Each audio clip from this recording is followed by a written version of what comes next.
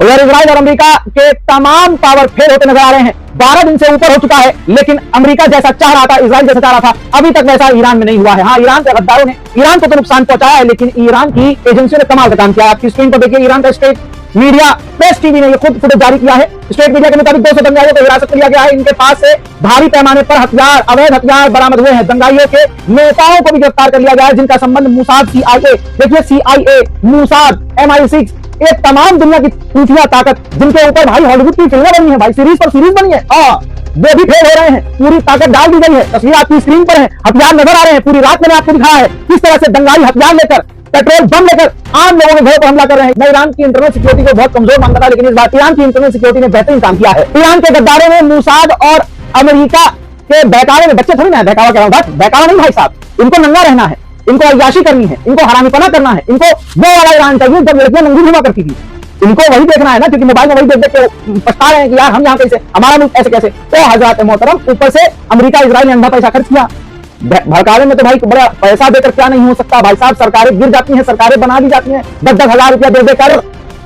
और जो चाहूंगा जरा इस मंजर को देखिए, ईरान में दंगों के दौरान मारे गए सुरक्षा बलों के जवानों के लिए सामूहिक अंतिम संस्कार आयोजित किया गया है। सरकारी समर्थकों की भारी मौजूदगी के बीच शहीद जवानों को श्रद्धांजलि दी गई है। इस दौरान दसियों लाख लोग सड़कों पर उतरे हैं। दोस्तों, महिलाएं भी यहाँ नजर आ रही हैं।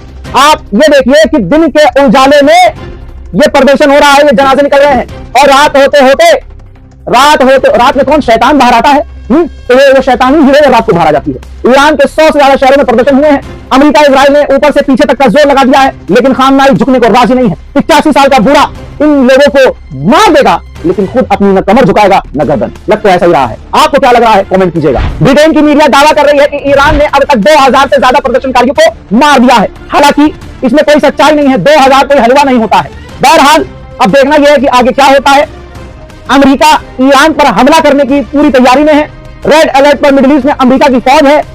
सैकड़ों अमेरिकी टैंकर, वो टैंकर जो फाइटर जेट को हवा से हवा में ही रिफिल करते हैं, मिडिल ईस्ट में तैनात हैं। अरब देशों के अंदर जो अमेरिका के सैन्य अड्डे, जो उसके फाइटर जेट हैं, वो भी बिल्कुल तैयार नजर आ रहे हैं। यकीन कीजिएगा, अरब के देश भी ईरान को धोखा देंगे फिलहाल अगर थोड़ा सा फ्रंट पर ईरान के साथ कोई है तो वो तुर्की है। बीती रात बीते कुछ घंटों में जिस तरह से उन आतंकवादियों ने, देश के गद्दारों ने ईरान में आगजनी की है, हमले किए हैं, 6 और पुलिस के ईरानियन जवान मारे गए हैं, शहीद हुए हैं। आजाद, मैंने एक वीडियो अपने दिखाया था रात में, अगर आपने नहीं देखा है तो मेरी क्या ही गलती है। उसके अंदर मैंने दिखाया था कि ईरान ने फुटेज जारी की है कि शाम होते होते ईरान के नौजवान जो है ड्रग्स ले रहे हैं।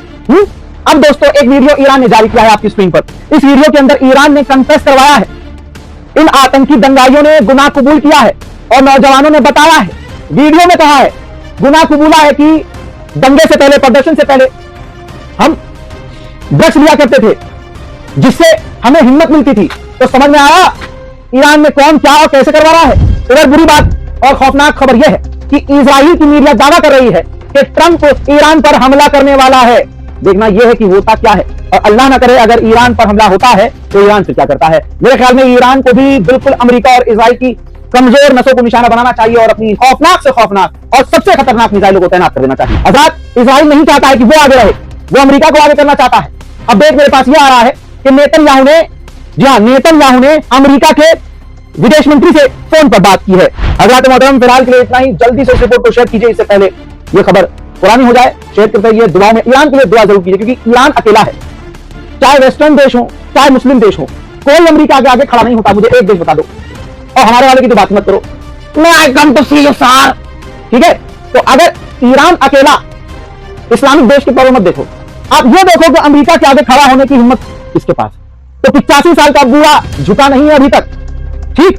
तो ये जो ताकत है ना, जो ईरान है, इसका साथ इसलिए दो कि जो पूरी दुनिया में अमेरिका जो बदमाशी कर रहा है, इस बदमाश के आगे खड़ा होने वाला ईरान है। तो ईरान को खड़े रहना चाहिए, हमें इसलिए ईरान का साथ देना चाहिए। और भक्तों, थोड़ा सोच बदलो, तुम्हारे बाप का रोज अपमान कर रहा है ट्रंप। ईरान भारत का दोस्त, भारत का साथी अभी से नहीं है।